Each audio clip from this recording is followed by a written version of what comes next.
नमस्ते सभी को। तो आज हम करेंगे एक्सरसाइज 10.2। 10.1 हम ऑलरेडी कर चुके हैं, उसका वीडियो आपको डिस्क्रिप्शन बॉक्स में मिल जाएगा, उसका लिंक। और आज स्टार्ट करेंगे 10.2। लेकिन 10.2 स्टार्ट करने से पहले कुछ टर्म्स है आपके इस चैप्टर में, वो आपको पता होनी चाहिए। उससे हम 10.2 जो है वो ईज़िली सॉल्व कर पाएंगे। तो सबसे पहले आपको बता रखा है कि sum of the length of two sides of a triangle. तो दो साइड्स जो होती है ट्रायंगल की, the sum of the length of any two sides is always greater than the third side. दो साइड का जो सम होता है, मान लीजिए ये कोई ट्रायंगल है A B and C. Okay, two sides का sum that means A B plus BC is always greater than AB and BC is always greater than of AC. That means two side, कोई भी आप two sides ले लीजिए, उनका जो सम होता है वो तीसरी साइड से हमेशा ग्रेटर होता है, तो वो एक ट्रायंगल कहलाएगा। अब आप AC प्लस BC अगर आप लेंगे तो इन दोनों साइड्स का जो सम होगा is greater than of AB। तो कोई भी टू साइड्स आप ले लीजिए, उन किसी भी टू साइड्स का जो सम होगा वो तीसरी साइड से हमेशा ज़्यादा होगा, तभी वो ट्रायंगल पॉसिबल है। एक है right angle triangle and Pythagoras property. इस पाइथागोरस प्रॉपर्टी हमेशा किस पे अप्लाई होती है? एक राइट एंगल ट्रायंगल पे। Right angle triangle that means 90 degree का एक एंगल आपको गिवन होगा। इस 90 डिग्री एंगल के जस्ट सामने जो साइड प्रेजेंट होती है ट्रायंगल की, which is the longest side of the triangle. ये लॉन्गेस्ट साइड होती है ट्रायंगल की, हाइपोटेनियस बोलते हैं इसको। Base and perpendicular line, of course 90 degree का जो एंगल है वो हमेशा परपेंडिकुलर लाइन पे ही बना होता है। अगर आपके पास 90 डिग्री नहीं लिखा है, राइट एंगल भी नहीं लिखा है, बट अगर वहाँ पे परपेंडिकुलर लाइन भी शो हो रही है, दैट मीन्स वहाँ पे एक 90 डिग्री का एंगल बन रहा है। तो side opposite to the right angle is hypotenuse and this is the longest side of the right angle. तो सबसे लॉन्गेस्ट साइड अगर ये है तो इसका जो सॉल्यूशन होगा वो क्या होगा? इसका अगर हम मेजरमेंट निकालेंगे तो वो इन दोनों साइड्स का क्या होगा? सम होगा। और हाइपोटेनियस थ्योरम के अकॉर्डिंग ये होता है कि इन दोनों साइड्स के स्क्वायर का sum is equals to the longest side. Okay, hypotenuse.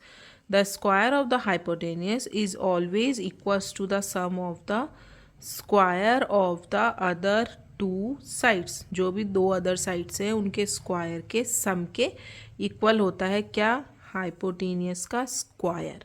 ठीक है, तो स्क्वायर ऑफ हाइपोटेनियस, इसको हम आप एच भी लिख सकते हैं, H square is equals to A B square. That means perpendicular जो लाइन है आपकी,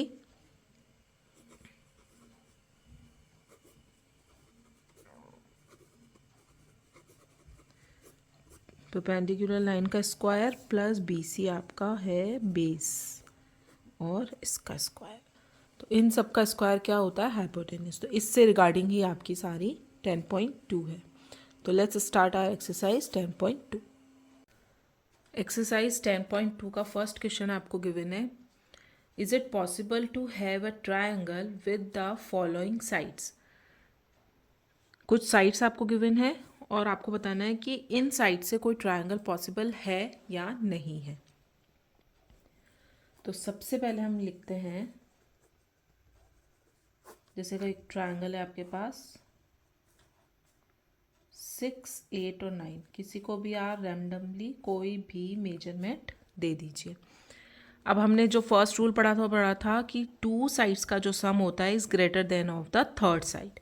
तो पहले हम टू साइड्स का सम कर लेते हैं। 6 plus 8 is equals to 14 is greater than of 9, क्योंकि हमने फर्स्ट टू साइड्स लिए। Yes, it is greater than of 9। अब हम 6 एंड 9 ले लेते हैं। 6 plus 9 is equals to 15, it is also greater than of 8। अब हम साइड ले लेते हैं। 8 plus 9 17, it is also greater than of 6। ये देखिए तीनों साइड्स हमने डिफरेंट डिफरेंट ले लिया अलग अलग कॉम्बिनेशन से, and you will get the always the sum of two sides is greater than of the third side. That means the triangle of from these measurements is possible. तो इसका answer आपका हो जाएगा yes. Yes, triangle is possible.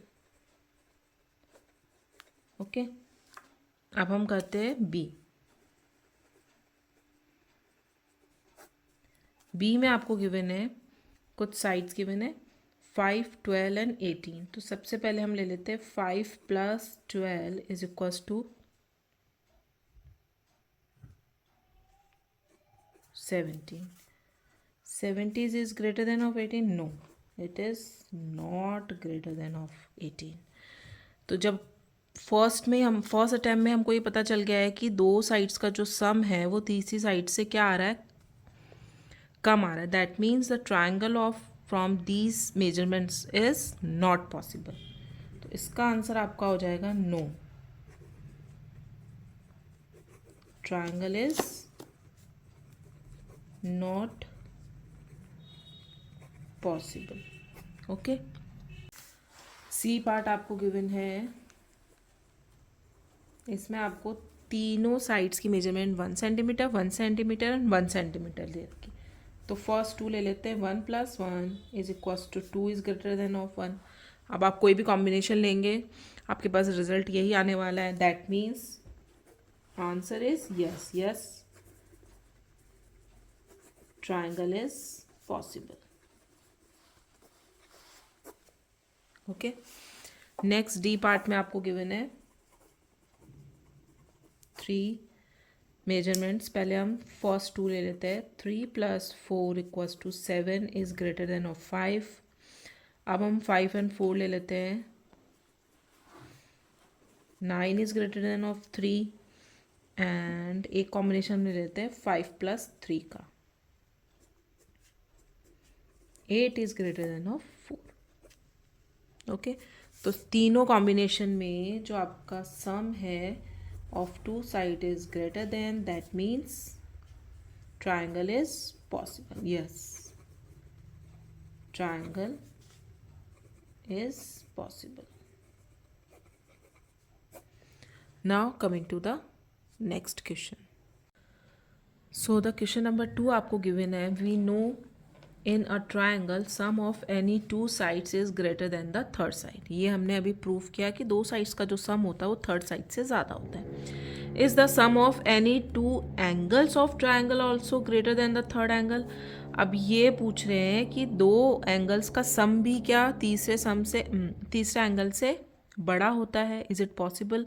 और possible है तो यही triangle possible होता है क्या.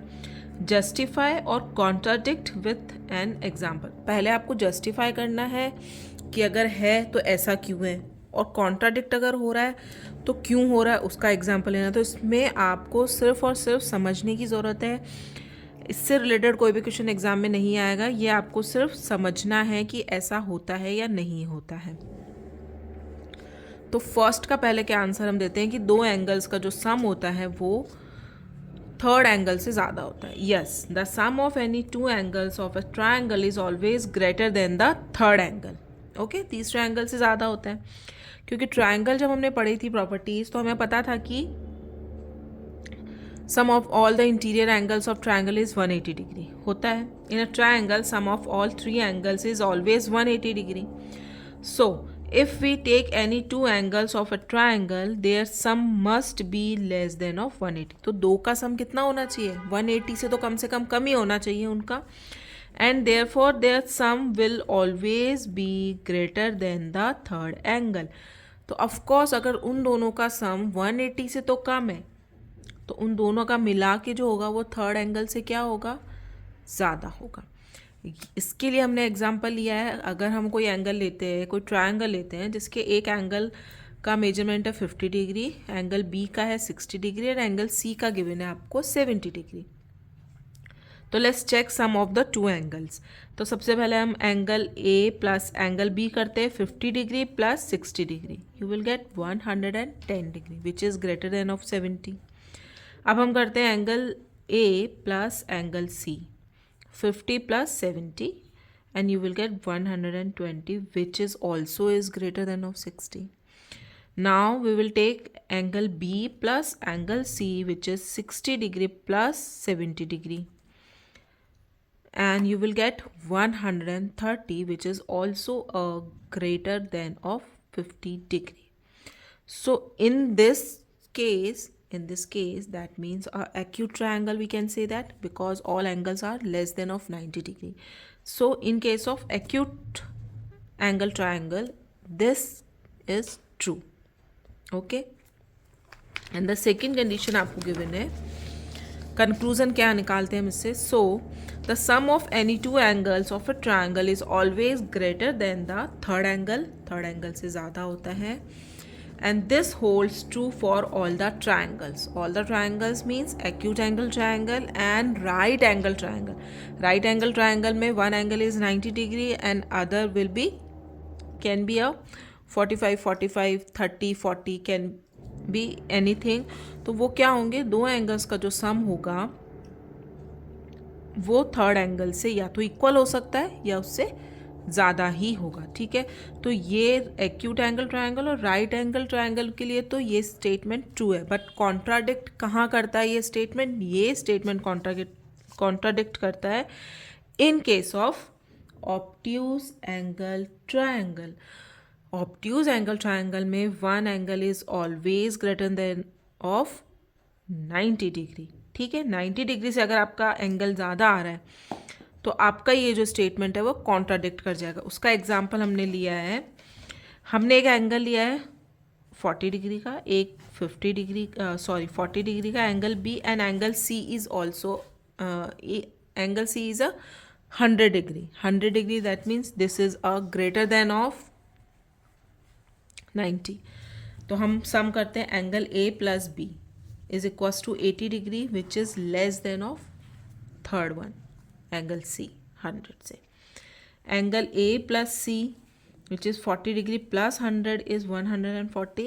In this case this is true that the sum of two angles is greater than of the third one, and in the third condition it is also true that the sum of two angles is greater than of the third one, but in the first case it is not true. ठीक है, तो in case of so we can conclude this situation कि for all the triangle it is true कि the sum of two angles is always greater than of the third one. But in case of this situation obtuse angle triangle जिसमें एक obtuse angle आपको 90 degree से ज़्यादा है which is 100 भी हो सकता है, 110 भी हो सकता है, तो ये दोनों एंगल क्या हो जाएंगे, ऑटोमेटिकली कम हो जाएंगे। तो ऑफकोर्स यहाँ पे ये कॉन्ट्राडिक्ट कर जाएगा स्टेटमेंट। तो मोस्ट ऑफ द ट्रायंगल्स के लिए दिस सिचुएशन इज ट्रू, सिर्फ और सिर्फ ऑब्ट्यूज ट्रायंगल्स के लिए ये सिचुएशन ट्रू नहीं है। तो ये चीज़ आपको सिर्फ समझने की ज़रूरत है, इसका कोई सॉल्यूशन नहीं है, बस ये आपको अंडरस्टैंड करनी चीज़ें कि ये एक स्टेटमेंट और ये इस तरीके से वर्क करता है। Okay, now coming to the next question which is question number 3।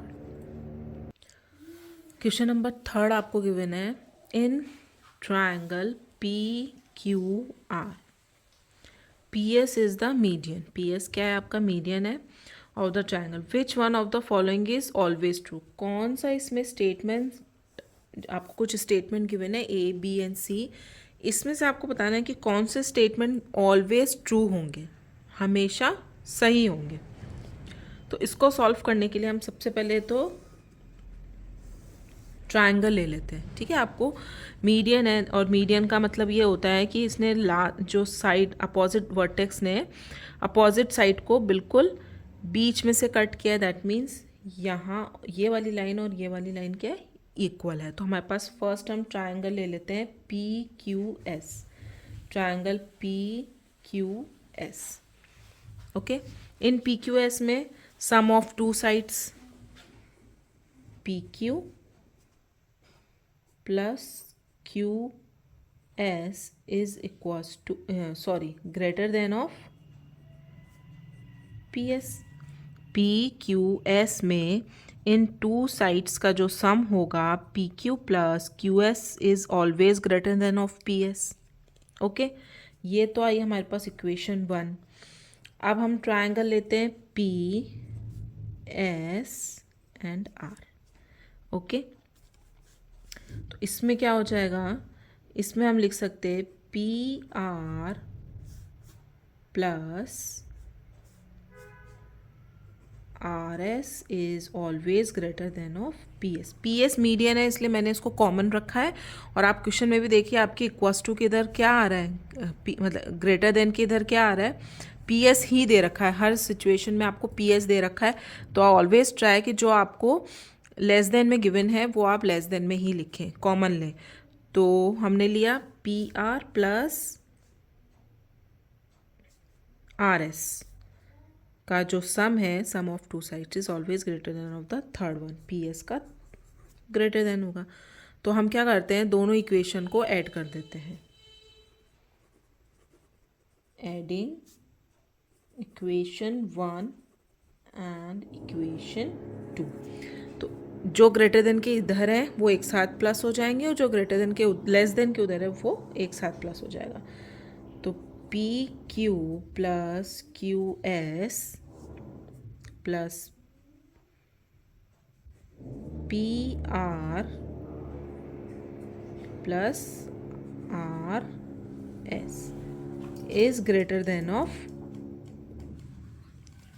PS plus PS. Okay, add करते हैं हम लोग. PQ एक लाइन है, QS ये देखिए, QR को एक साथ कैसे लिख, QR के दो पार्ट्स हैं, QS प्लस SR या RS कुछ भी आप लिख सकते हैं. तो QS और RS को एक साथ हम लिख देते हैं. पहले PQ plus QS and RS मिलके क्या बना रहे हैं, QR. RS या SR कुछ भी बोल सकते हैं आप, इधर उधर अगर वर्ड्स होते हैं उसमें फ़र्क नहीं पड़ता. Plus PR is greater than of PS और PS, 2PS हो जाएंगे. अब देखिए जो आपने इक्वेशन अभी यहाँ पे निकाली है, this equation is true in B case. PQ plus QR plus RP और PR is greater than of 2PS. Okay, that means this situation is true for the B case. Okay, मतलब इन तीनों का जो सम है is always greater than of the double of PS. अगर वो double of, so if it is true for in this case कि वो twice PS से ज़्यादा है, ग्रेटर देन है, दैट मीन्स मिनिमम कितना है, twice PS. That means C is also true कि PQ plus QR plus RP is always greater than of PS.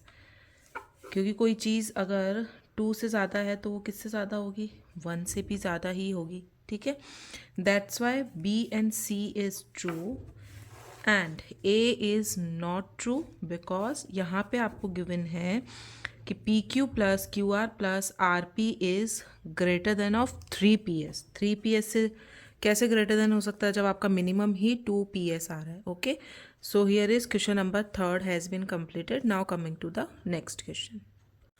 Question number 4 आपको गिवन है, take any point O in the interior of triangle AB and C as shown, proof that.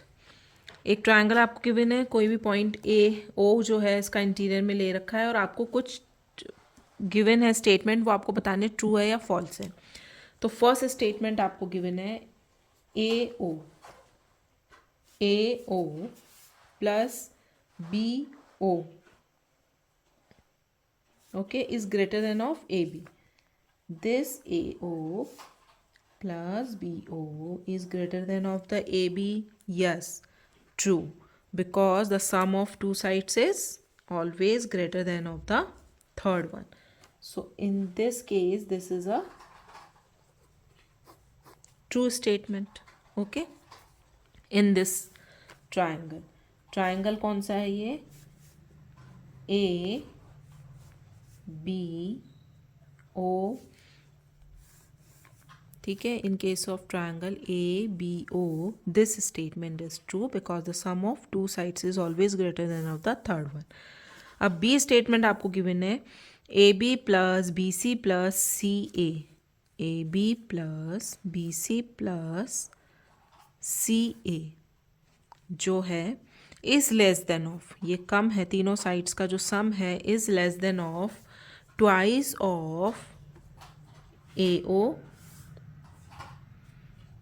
O B and C U. अब आप सबसे पहले इसको solve करने के लिए हमारे पास तीन ट्राइंगल्स हैं. एक ट्राइंगल ए बी सी है, इसके अंदर तीन ट्राइंगल्स आपके बन रहे हैं, 1 2 एंड 3. तीन ट्राइंगल्स आपके बन रहे हैं और इन तीनों ट्राइंगल्स को अगर आप फॉलो करेंगे तभी you can find out all these 3 A O B O और सी ओ. ये देखिए तीनों कॉमन है इसके अंदर के तीनों साइड्स कॉमन है, तो इनको फाइंड आउट करने के लिए हमें ये तीन ट्राइंगल्स लेने ही पड़ेंगे. तो सबसे पहले हम लेते हैं ट्राइंगल ए ओ सी. ठीक है, अब यहाँ पे आपको ग्रेटर देन में ए ओ चाहिए. ठीक है, ए ओ ग्रेटर देन है, दैट मीन्स ए हो हमारा क्या रहेगा, ग्रेटर देन. तो ये ग्रेटर देन है, दैट मीन्स ये क्या है, दो साइड्स का सम होना चाहिए. तो ए ओ के साथ हम ले लेते हैं ए O plus O C. To sides का sum is always greater than of the third side. तो ए ओ सी ट्राइंगल में आपकी थर्ड साइड है A C and this is your equation number 1. Okay, ध्यान से देखिएगा, इसके अंदर ट्राइंगल्स हम अलग अलग ले रहे हैं और वो मैं मेंशन कर रही हूँ यहाँ पे मैंने कौन सा ट्राइंगल लिया. पहले मैंने लिया ए ओ सी, अब हम ले रहे हैं ट्राइंगल बी ओ सी. अब आप यहाँ देखिए, आपको ओ बी जो है आपको ग्रेटर देन के इधर रखना है. तो O B plus O C is greater than of the B C. Okay, sum of two sides O B और O C is greater than of the third one which is B C. Okay, ये आ गई आपकी equation number 2. अब मैं triangle ले रही हूँ बी ओ सी, हो गया ए ओ बी. अब ए ओ बी में भी हमको इस साइड पे चाहिए हमारा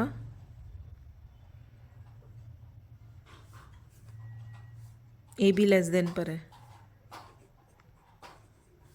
तो A B is less than of O A plus O B. Okay, A B क्या होगा, इन दोनों साइड्स के सम का लेस देन होगा. तो इक्वेशन आ गई हमारे पास 3. अब सिचुएशन क्या है हमारे पास कि ऐड करने हैं आपको, तो हम ऐड कर देते हैं. Adding equations 1 2 and 3. First, second और थर्ड इक्वेशन को हम ऐड करते हैं. तो पहले इस साइड वाले सारे एक साइड लिख के जाएंगे और जो ग्रेटर देन वाले साइड है वो एक साइड लिख के जाएंगे. तो A C plus B C plus A B is less than of A O plus O C plus O B plus O C plus O A plus O B. As it is मैंने सिर्फ plus का sign लगाया और इनको लिख दिया है. अब आप देखिए ए सी या सी ए, जो अल्फ़ाबेट है इधर से उधर हो सकते हैं पर इनका मीनिंग एक ही निकलेगा. बी सी इधर गिवन है और ए बी पी आपको गिवन है. ओके, सेम लिख देते हैं, A C plus B C plus A B is less than of, अब देख ली ए ओ 2 टाइम्स गिवन है आपको,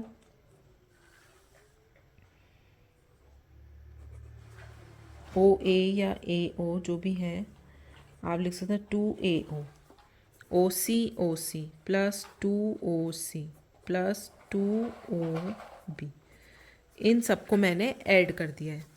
तो हम क्या लिख सकते हैं, AC plus BC plus AB is less than of 2, क्या हो जाएगा common, and you will gate OA plus OC plus OB, and you can see you will get the same equation that is given in your question। जो भी आपके question में ये statement given है वो स्टेटमेंट अभी हमने प्रूफ किया है कि yes all these the sum of all the these 3 sides is less than of the twice of OA OC और CO और प्लस BO या OB, अल्फ़ाबेट्स इधर उधर हो सकते हैं। तो ये हम प्रूफ कर चुके हैं। दैट मीन्स जो स्टेटमेंट आपको गिवन है this is a true statement. Okay, इस तरीके से आपको ये प्रूफ करना है कि जो स्टेटमेंट आपको गिवन है वो सही क्यों है। जैसे फर्स्ट वन के अंदर this is very easy, the sum of 2 sides is greater than of the third one, that's why हमने इतनी जल्दी इसको सॉल्व कर लिया बस। बट इस स्टेटमेंट में आपको 3 ट्रायंगल्स अलग अलग फाइंड आउट करने हैं और जो भी आपको सिचुएशन गिवन है उसके अकॉर्डिंग ही आपको, जैसे this is a less than, मतलब ABC और CA हमेशा लेस देन है तो आपको लेस देन के इधर ही इनको पुट करना है। Okay, question number 4 has been completed. Now coming to the question number 5। So exercise 10.2 का क्वेश्चन नंबर 5 आपको जो गिवन है वो गिवन है the length of 2 sides of a triangle are 10 centimetre and 15 centimetre. किसी भी ट्राइंगल के आपको 2 साइड्स गिवन है और उनका मेजरमेंट है 10 centimetre and 15 centimetre. Between what 2 measure should the length of the third side lie. जो थर्ड साइड का मेजरमेंट होगा वो किन 2 लेंथ्स के बीच में या किन 2 मेजरमेंट्स के बीच में होगा। थर्ड साइड का लेंथ आपको फाइंड आउट करना है।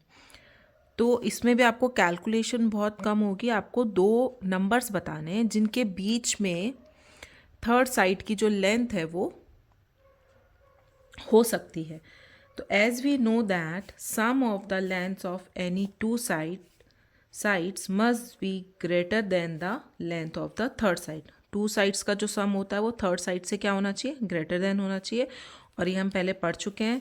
This is a triangle inequality theorem, इसको बोलते हैं ट्रायंगल की inequality theorem. So because given 2 sides are 10 centimetre and 15 centimetre, 2 sides आपको गिवन है, एक 10 सेंटीमीटर की है एक 15 सेंटीमीटर की है। So let the length of the third side be x। तो थर्ड साइड की लेंथ क्या हो सकती है, हम उसको लेट कर लेते हैं x हो सकती है। ओके, तो फर्स्ट हम अप्लाई करते हैं, हमको क्या करना होता है, तीनों साइड्स का क्या करना होता है, सम करना होता है। तो the sum of the first 2 side, पहले हम फर्स्ट 2 साइड्स का सम करते हैं, must be greater than the third side. तो फर्स्ट 2 साइड का जो सम है वो थर्ड साइड से ग्रेटर देन होना चाहिए। That means 10 + 15 is always greater than one of the third side जो हमने लेट की है x। 25 is greater than of x, मतलब x की जो वैल्यू है वो 25 से कम होनी चाहिए। तो एक्सीड वैल्यू हम निकाल चुके हैं कि x की वैल्यू 25 से कम होनी चाहिए। And the second thing is the sum of first and third side must be greater than the second side. अब हम फर्स्ट और थर्ड साइड का सम करते हैं और वो क्या होना चाहिए, greater than of the second side. तो फर्स्ट हमारी है 10 एंड थर्ड है हमारी x, इन दोनों का जो सम है वो ग्रेटर देन होना चाहिए second side, that means the 15 centimetre से। तो x कितना हो जाएगा आपका 15 - 10, वेरिएबल को आपको इक्वल्स टू के इधर रखना है और वी कैन से दैट कि वेरिएबल को आपको ग्रेटर देन के इधर रखना है। तो x is greater than of 5, x is less than of 25 and greater than of the 5। मतलब 5 से तो x की वैल्यू क्या होनी चाहिए, ज़्यादा होनी चाहिए, और 25 से कम होनी चाहिए। दैट मीन्स टू मेजर्स आपको बताने थे, वो हम फाइंड आउट कर चुके हैं कि 5 से कम होना चाहिए x की लेंथ, x का वैल्यू मेजरमेंट, एंड 25 से ज़्यादा होना चाहिए। सो हम क्या कंक्लूड कर सकते हैं इससे? सो for a valid triangle, the length of the third side, that is x, should be lies between 5 centimeter less than of greater than of 5 centimeter and less than of 25 centimeter. सो हम इसको कैसे लिख सकते हैं? Less than of 25 centimetre and greater than of 5 centimetre. ये आपका answer होगा। To measurements आपको फाइंड आउट करने थे कि इस लेंथ्स के बीच में एक्स की वैल्यू फाइंड आउट होनी चाहिए, तो ये आपका होगा answer. And question number 5 has been completed. Now coming to the question number 6। Question number 6 आपको गिवन है, which of the following can be the sides of a right angle triangle. आपको कुछ साइड्स के मेजरमेंट गिवन है और आपको बताना है कि इस साइड से आपका राइट एंगल ट्रायंगल बन सकता है कि नहीं इन मेजरमेंट से। तो राइट एंगल ट्रायंगल ऐसा होता है, आपको पता है 90 degree angle. Okay, this is the 90 degree angle right angle triangle. अब इसका आपको 3 मेजरमेंट्स दे रखे हैं, तो इन तीनों मेजरमेंट्स में से आप सबसे पहले इस मेजरमेंट को फाइंड आउट करेंगे। This is the longest side of the right angle triangle, that is a hypotenuse. Okay, इसको हम नाम दे देते हैं ए, बी एंड सी। 3 मेजरमेंट्स आपके पास राइट एंगल ट्राइंगल है, तो सबसे ज़्यादा नंबर का जो मेजरमेंट है वो होगी आपके हाइपोटेनियस। तो 7.9 is the biggest measurement. Okay, यहाँ पे 2.4 है, 3.2 है, इन दोनों में से आप किसी को कुछ भी दे दीजिए, 3.2 एंड 2.4 सेंटीमीटर। और जो सबसे ज़्यादा मेजरमेंट जिसका आ रहा है वो हो जाएगी आपको हाइपोटेनियस, विच इज़ 7.9 सेंटीमीटर। और according to the Pythagoras theorem,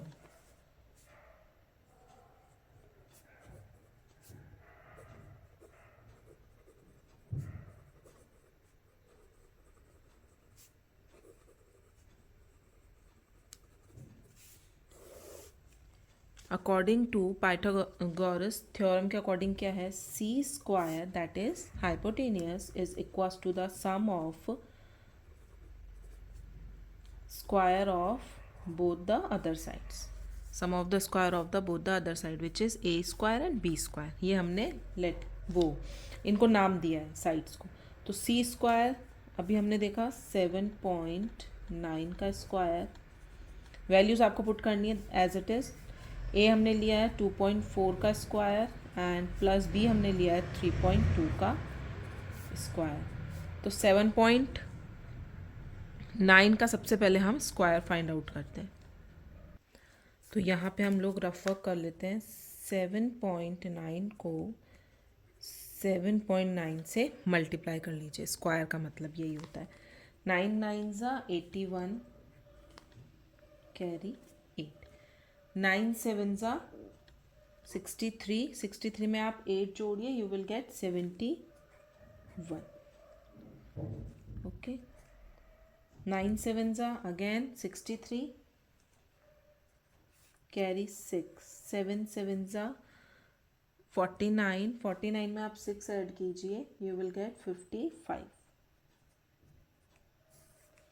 add कर दीजिए 1 4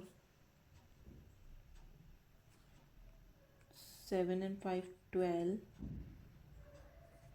एंड ये आ गया 62 पॉइंट ऐसा जाएगा 1 एंड 2, तो 62.41। ये इन दोनों का स्क्वायर है। अब हमको अगेन इन दोनों का स्क्वायर भी फाइंड आउट करना है, तो पहले हम करते हैं 2.4 को 2.4 से, 4 4 ज़ा 16, 4 2 ज़ा 8 एंड 9, 2 4 ज़ा 8, 2 2 ज़ा 4, 6 17 एंड 5। 2 के बाद लगेगा 5.9 76। ओके, नाउ अब हमको करना 3.2 को। 3.2 मल्टीप्लाई बाय 3.2, 2 2 ज़ा 4, 3 2 ज़ा 6, 3 2 ज़ा 6, 3 3 ज़ा 9, 10.24।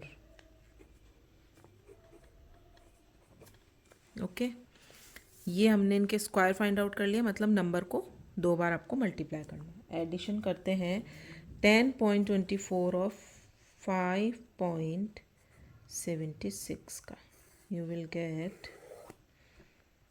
10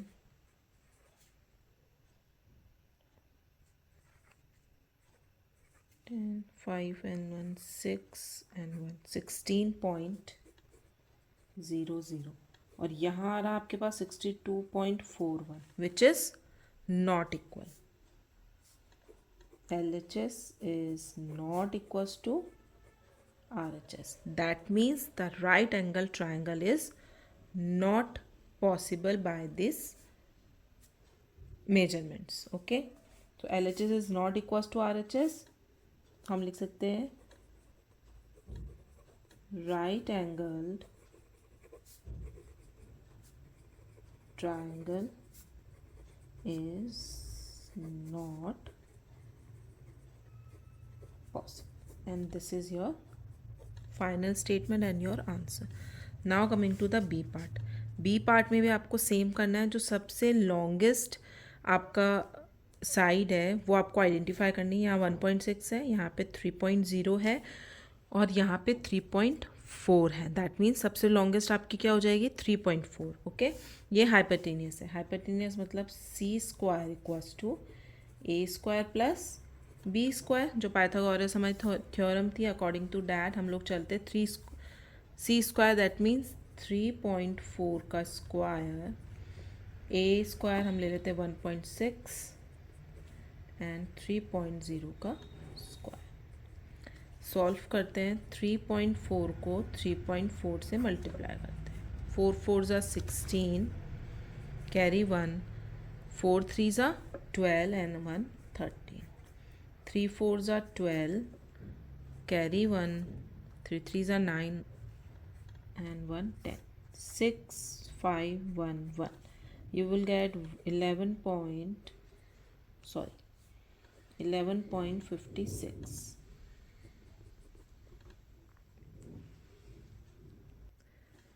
11.56, और यहाँ पे हम कर देते हैं 3 3 ज़ा 9, ये तो हम डायरेक्ट कर लेते हैं।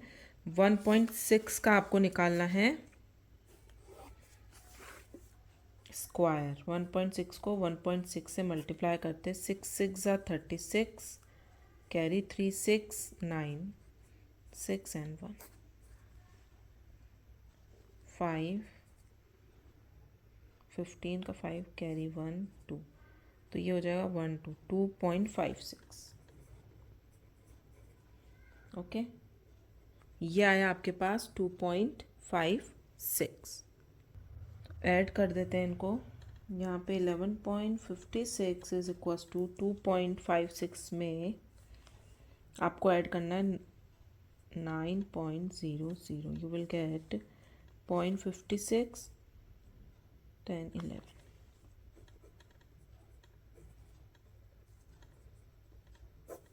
As you can see, 11.56 is equals to 11.56. That means LHS is equals to RHS. So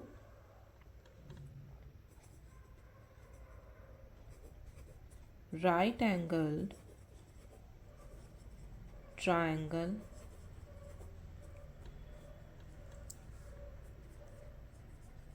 possible by these sides. Okay, and this is your final statement. Now coming to the question number 7. So question number 7 आपको given है, find the length of the unknown sides in the following right angle triangle. कुछ right angle triangle आपको given है, कुछ measurements given है और कुछ आपको फाइंड आउट करना है। तो क्वेश्चन नंबर ए में आपको हाइपोटेनस गिवन है 10 सेंटीमीटर, परपेंडिकुलर लाइन आपको गिवन है 6 सेंटीमीटर, एंड आपको फाइंड आउट करना है बेस। तो हम इसका आंसर कैसे लिख सकते हैं, सॉल्यूशन क्या होगा इसका according to Pythagoras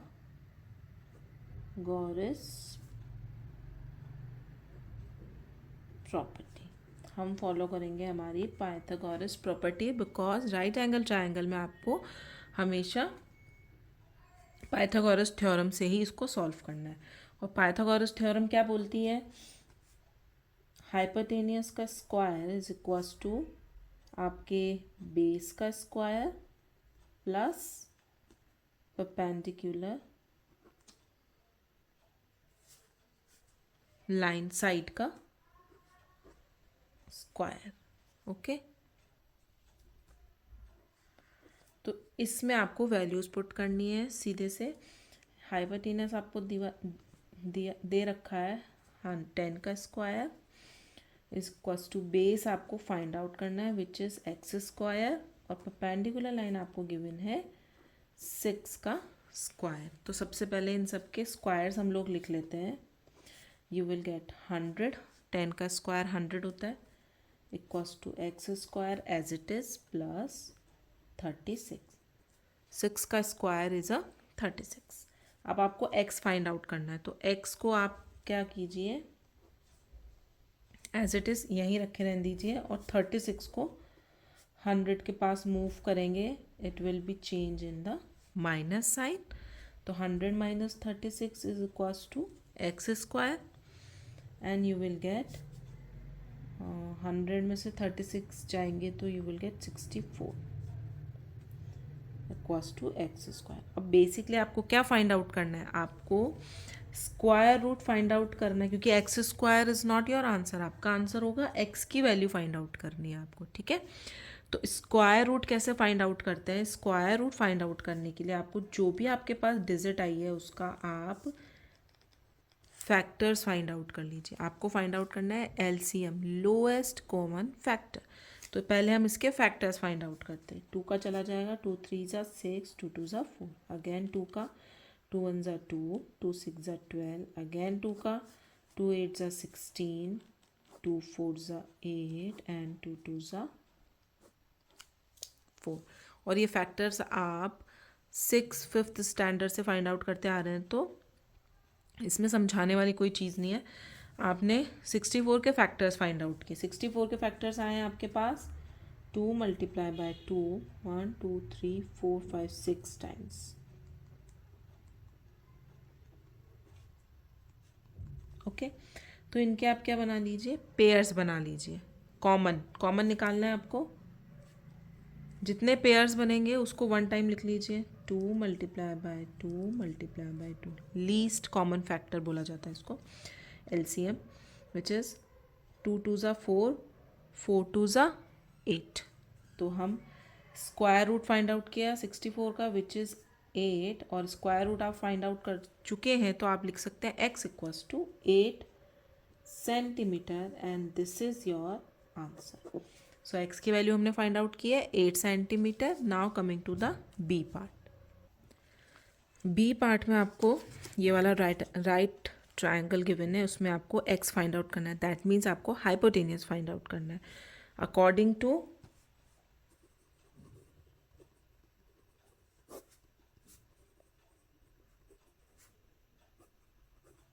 Pythagoras property. मैं शॉर्ट फॉर्म में लिख रही हूँ, लेकिन जब आप एग्ज़ाम में लिखेंगे आपको फुल लिखना है पाइथागोरस प्रॉपर्टी।